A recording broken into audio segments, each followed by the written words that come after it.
Now, we peer into the heart of South Carolina's Lowcountry, where Spanish moss drapes over ancient oaks, and generations of power were built on handshakes and family names. For nearly a century, one family name echoed through courthouse halls and whispered in social circles: Murdaugh. Alex Murdaugh seemed to embody the American dream, a fourth-generation lawyer whose great-grandfather first established their legal dynasty in 1910. In Hampton County, the Murdaugh name adorned the most prestigious law firm, their influence stretching across 5 counties like the very roots of the live oaks that lined their estates. But beneath the polished veneer of success and respectability, a storm was brewing. The story we're about to share reveals how quickly fortunes can shift, how deeply deception can run, and how thoroughly the truth demands to be heard. Think about this: a man who once commanded courtrooms with authority, whose family prosecuted crimes for 3 generations, whose very presence could sway juries and shape verdicts. This same man would find himself at the center of not just one tragedy, but a series of mysterious deaths, financial crimes, and ultimately, the brutal murders of his own wife and son. In the warm summer evening of June 7, 2021, gunshots shattered the peaceful air at Moselle, the Murdaugh family's sprawling 1,700-acre hunting estate. What followed would expose decades of carefully constructed lies, millions in missing funds, and a web of relationships that would leave investigators piecing together one of the most complex criminal cases in South Carolina history. Our journey takes us through manicured gardens and muddy riverbanks, through courthouse documents and family photographs, through testimonies of those who watched the Murdaugh legacy crumble from within. We'll hear from childhood friends who saw Alex grow from a promising youth into a troubled adult, from clients who trusted him with their futures, and from investigators who spent countless hours uncovering layers of calculated deception. This isn't just a story about murder, it's a cautionary tale about power, about the price of ambition, and about the weight of family expectations. It's about how quickly certainties can dissolve into questions, and how thoroughly money can corrupt the souls of those who pursue it relentlessly. As we explore this labyrinth of lies and loss, you'll discover how Alex Murdaugh's world began to collapse, piece by piece. From suspicious accidents to missing millions, from addiction to alienation, every thread we pull reveals another knot in this tangled tapestry of tragedy. The questions we'll answer tonight have haunted South Carolina's legal community and captivated audiences worldwide. How did a man born into privilege and power end up accused of murdering his own family? What dark secrets lay buried beneath generations of wealth and influence? And perhaps most importantly, how did so many warning signs go unnoticed for so long? Join us as we reconstruct the events that led to one of the most significant falls from grace in modern legal history. We'll examine the evidence, hear from those who were there, and piece together the puzzle that left a community reeling and a dynasty destroyed. In the next hour, you'll witness how quickly fortunes can change, how thoroughly appearances can deceive, and how completely justice demands its due. This is the story of Alex Murdaugh, a tale of power, privilege, and the price of betrayal in the American South. In the heart of South Carolina's Lowcountry lies Hampton County, where time seems to move as slowly as molasses on a summer day. Here, among sprawling plantations and close-knit communities, the Murdaugh family didn't just practice law, they embodied it.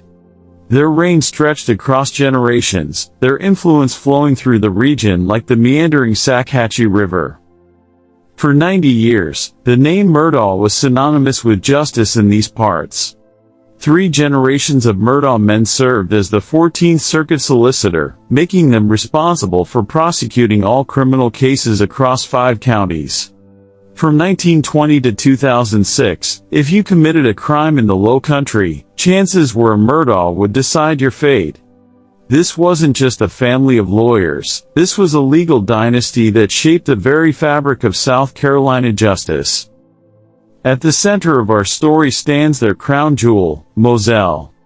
This wasn't just any property, it was a 1,700-acre testament to success, straddling Hampton and Colleton counties. Picture vast hunting grounds where quail scattered through long grass, dog kennels that echoed with the sounds of eager hounds, and a main house that stood proud against the Carolina sky. The estate represented everything the Murdaughs had built over generations: wealth, status, and undeniable influence. Alex Murdaugh seemed destined to carry forward this legacy. A graduate of the University of South Carolina School of Law, he followed the footsteps of his father, grandfather, and great-grandfather into the family's law firm, Peters, Murdaugh, Parker, Elsroth, and Dietrich. In courtrooms across the state, his presence commanded attention. His booming voice and casual charm made him a formidable advocate, winning millions for his clients in personal injury cases. By his side stood Maggie Murdaugh, his college sweetheart turned wife.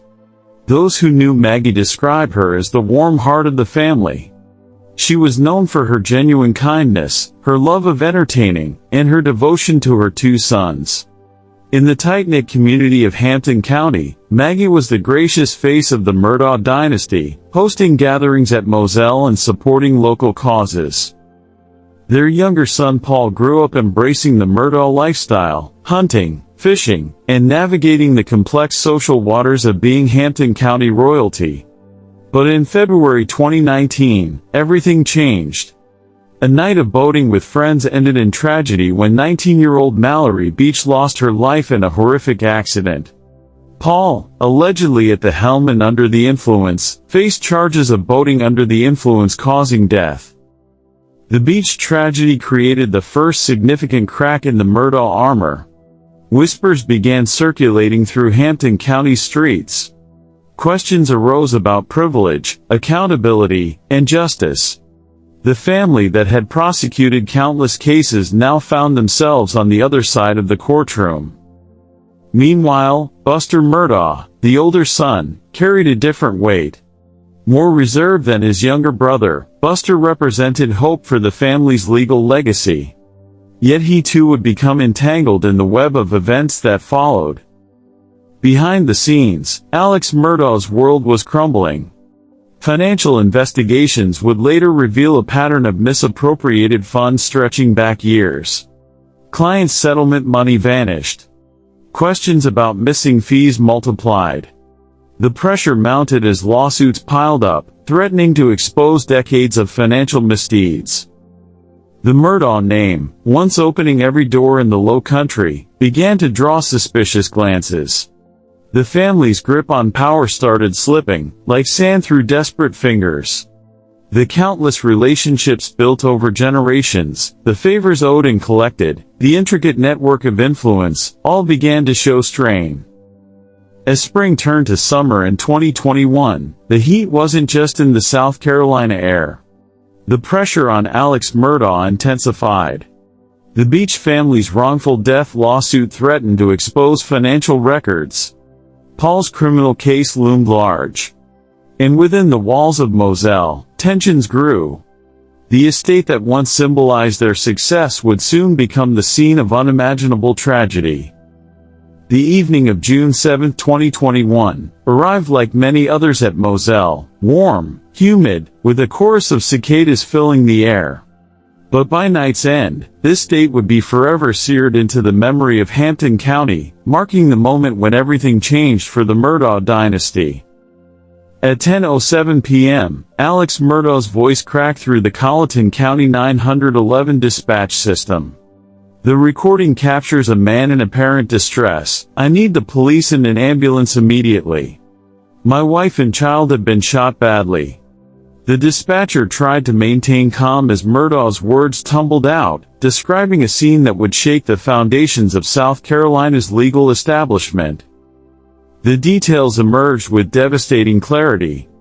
Maggie Murdaugh, 52, lay near the estate's dog kennels, her body bearing the marks of multiple rounds from a high-powered rifle. Nearby, Paul Murdaugh, just 22 years old, had fallen victim to 2 shotgun blasts. The weapon spoke of precision, of purpose. This was no random act of violence. First responders arrived to find a scene that would haunt them.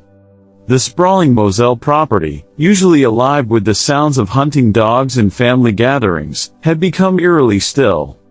Emergency lights cut through the darkness, illuminating the cruel reality of what had transpired. The kennels, where Paul had often tended to the family's hunting dogs, now stood as a silent witness to tragedy. The initial investigation revealed troubling details. No signs of forced entry marked the property's buildings. The weapons used, a .300 blackout rifle and a 12-gauge shotgun, suggested familiarity with the family's arsenal. The timeline began to take shape, but gaps emerged. Security cameras that should have captured crucial moments were inactive. Cell phone data would later tell its own story, contradicting early accounts. Alex Murdaugh told investigators he had been napping, then visiting his ailing father during the critical hours. He claimed to have discovered the bodies upon returning home, describing how he checked for pulses and called 911. His voice on that call, raw with emotion, seemed to convey a husband and father's worst nightmare. But investigators noted peculiarities. Why were shell casings missing from the scene? How did the perpetrator know the layout of the sprawling property? Why choose the dog kennels, located away from the main house? Each question led to more questions, creating a complex puzzle for law enforcement to piece together. As news of the murders spread through Hampton County's Spanish moss-draped streets, shock waves rippled through the community. This wasn't just another crime, this was an assault on an institution. The Murdaugh name, which had prosecuted countless murderers over 3 generations, now appeared in headlines as victims. Media descended upon the quiet county like never before. National news vans lined the rural roads, their satellite dishes reaching toward the sky like mechanical trees. Reporters sought out anyone with a connection to the family, hungry for details about the victims, the property, the investigation. The kennels became a focal point of intense scrutiny. Investigators meticulously documented every detail, the position of each shell casing, the trajectory of bullets, the splatter patterns that told a story of final moments. For days, the property transformed into a maze of evidence markers and crime scene tape. Maggie and Paul's bodies revealed their own truths. The medical examiner's findings painted a picture of calculated violence. The weapons had been fired at close range, suggesting the shooter felt no hesitation. The victims had no defensive wounds, indicating they likely never saw their attacker coming. Local law enforcement, usually deferential to the Murdaugh name, found themselves in uncharted territory. The South Carolina Law Enforcement Division took charge, bringing state-level resources to bear on the investigation. Every blade of grass, every security camera, every cell phone ping became potential evidence in a case that would reshape South Carolina's legal landscape. As the sun rose over Moselle in the days following the murders, the property's grand facade seemed to mock the tragedy it had witnessed.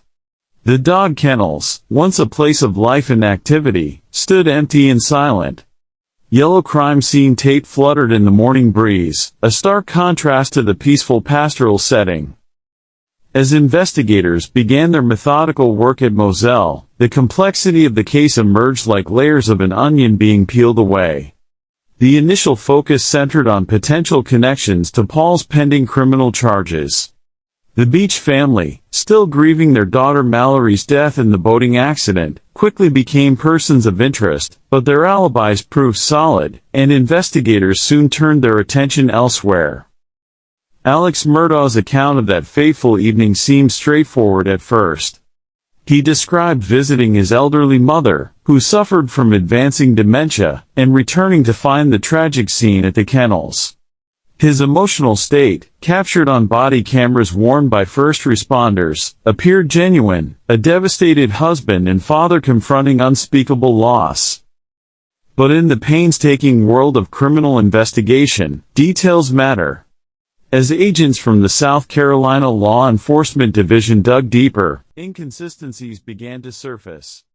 cell phone records told a different story than Murdaugh's initial statements.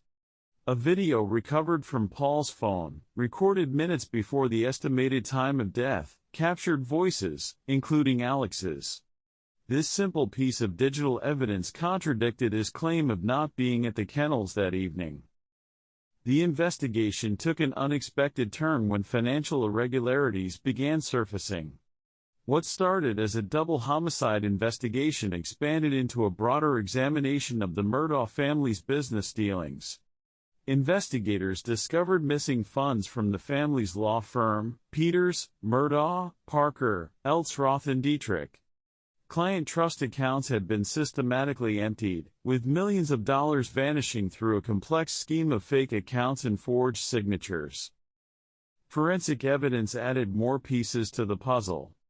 Gunshot residue found on clothing Alex wore that night raised questions about his proximity to the weapons when they were fired. High-velocity blood spatter on his shirt suggested he was present during at least one of the shootings, despite his denials. The timeline constructed from cell phone data, security cameras, and witness statements began to paint a picture at odds with Alex's version of events. As investigators dug into financial records, a pattern of deception emerged spanning decades. Alex had allegedly been stealing from clients, partners, and even his own family. The numbers were staggering: over $8.5 million missing from settlement funds meant for clients, including the family of his former housekeeper, Gloria Satterfield, who died under mysterious circumstances at Moselle in 2018. The investigation revealed Alex's struggles with opioid addiction, a dependency that reportedly cost him up to $60,000 per week. This addiction provided both a motive and context for the financial crimes. But investigators began to wonder, could the murders have been an attempt to divert attention from impending financial exposure? Each new discovery led to more questions. The weapons used in the murders, a .300 blackout rifle and a 12-gauge shotgun, were family weapons, familiar to someone who knew the Murdaugh household intimately. The location of the crimes, at the remote dog kennels rather than the main house, suggested knowledge of family routines and property layout. The timing proved crucial.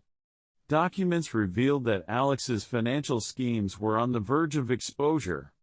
A hearing related to the Beach family's wrongful death lawsuit threatened to make his financial records public. The pressure was mounting, and investigators theorized that Alex might have seen murder as a way to gain sympathy and buy time. A pattern of insurance fraud also emerged. Investigators uncovered multiple suspicious insurance claims filed by Alex over the years, including a controversial $10 million life insurance policy on Maggie. The possibility that the murders were part of a larger financial scheme could not be ignored. The investigation expanded to include a network of alleged conspirators in various financial crimes. From bank employees to distant cousins, the web of deception touched dozens of individuals across South Carolina's Lowcountry. Each new revelation added context to the possible motives behind the murders at Moselle.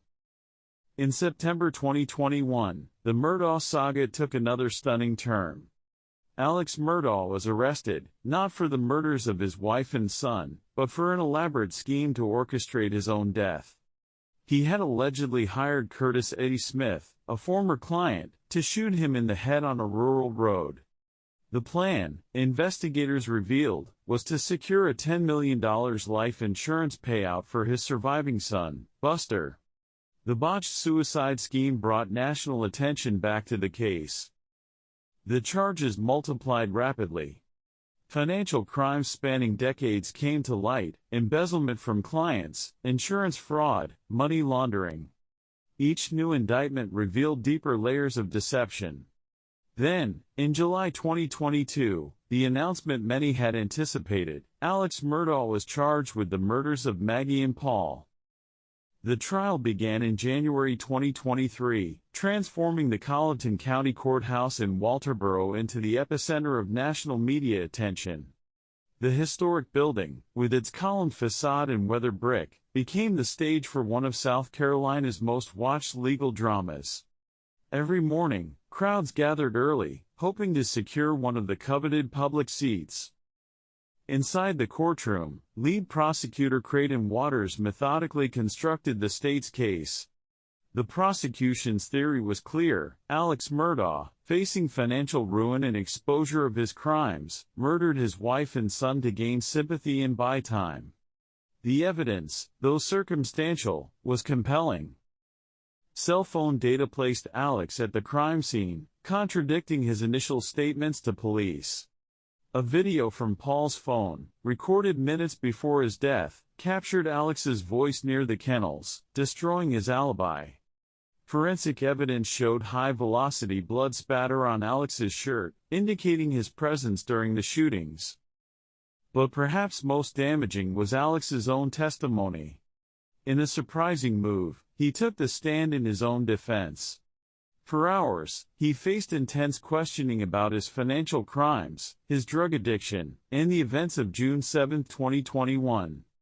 His admission of lying to investigators about his presence at the kennels, blamed on paranoia from opioid use, struck many observers as a crucial moment in the trial. The testimony of friends and family painted a complex picture. Some described Alex as a loving father and husband, incapable of such violence. Others spoke of his mounting desperation as his financial schemes began to collapse. Former law partners detailed their shock at discovering his decades of theft. Family friend Rogan Gibson's testimony about recognizing Alex's voice in Paul's final video carried particular weight. The recording, played repeatedly in court, became a haunting piece of evidence. Paul's last moments, captured while filming his friend's dog at the kennels, unknowingly documenting his father's presence. After 6 weeks of testimony, nearly 80 witnesses, and hundreds of pieces of evidence, the jury received the case. Their deliberation lasted less than 3 hours. The verdict: guilty on all counts. Alex Murdaugh, born into one of South Carolina's most powerful legal dynasties, stood convicted of murdering his wife and son. Judge Clifton Newman's sentencing was equally swift and decisive: 2 consecutive life sentences without the possibility of parole. His remarks to Murdaugh were pointed, noting how a man who had prosecuted citizens in that same courtroom now stood convicted of killing his own family. The impact rippled through South Carolina's legal community. The verdict represented more than just justice for Maggie and Paul; it marked the end of a century of Murdaugh influence in the Lowcountry. Law firms changed their practices regarding client funds. The state bar strengthened its oversight procedures. The aftermath continues to affect the region. Civil cases related to Alex's financial crimes worked through the courts. Questions remain about other deaths connected to the family. The Murdaugh name, once spoken with respect in legal circles, now carries a different weight. The story of the Murdaugh family serves as a profound reminder of how quickly power can dissolve, how thoroughly corruption can spread, and how completely justice demands its due.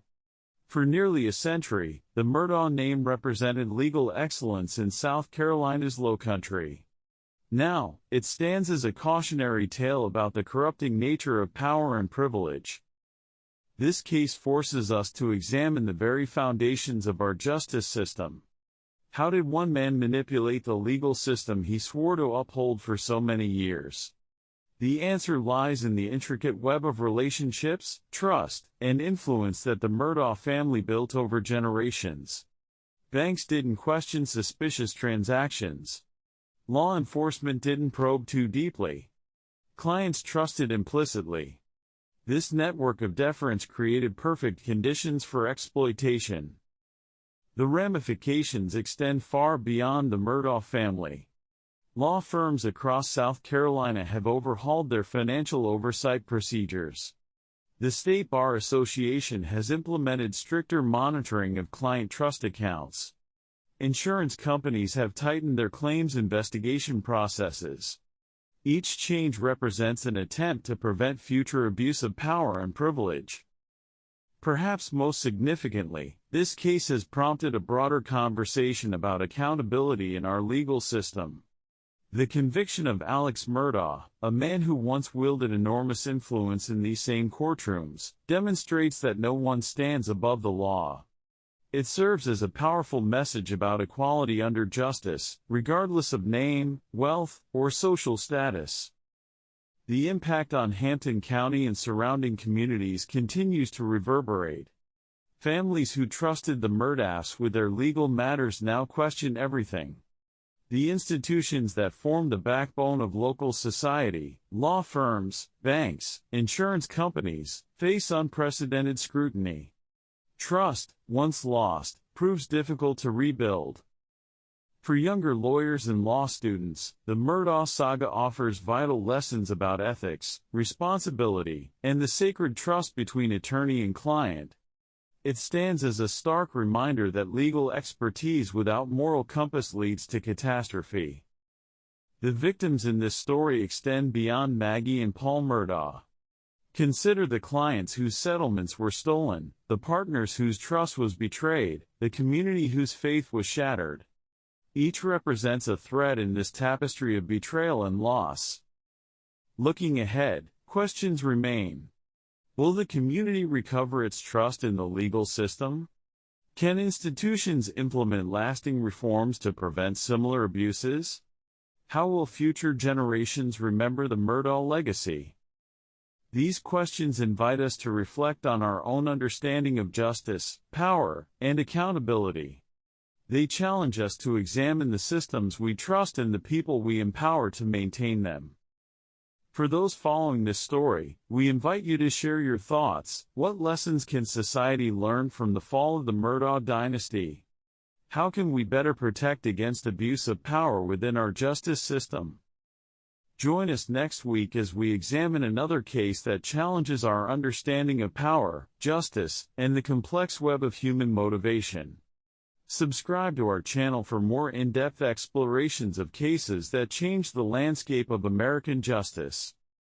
The Murdaugh story reminds us that true justice requires vigilance, courage, and an unwavering commitment to truth, regardless of who stands accused. In the end, no amount of power, privilege, or prestige can shield us from the consequences of our actions. Thank you for joining us on this journey through one of the most compelling legal dramas in recent American history. Stay tuned for more stories that illuminate the human condition and challenge our understanding of justice in modern society.